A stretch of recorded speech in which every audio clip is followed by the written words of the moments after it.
ఇది మిలాన్‌లో దోమో దగ్గర ఒక థియేటర్ అన్నమాట. Piccolo theatre. అంటే చిన్న థియేటర్ అని అర్థం. దీనిలో లోపల కెఫే గూడా ఉంది.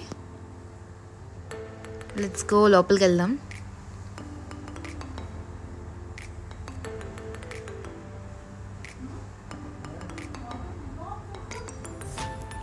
చూడండి ఇటు సైడ్ అంతా థియేటర్ అన్నమాట.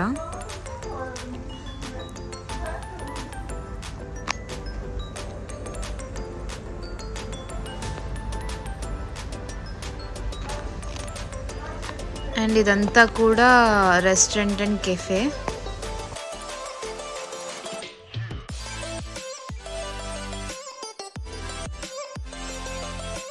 ఆల్రెడీ చాలా లేట్ అయిపోయింది. ఇంకా వెళ్ళిపోదాం. Okay, like, share and subscribe my channel. It's me Uma. Bye bye.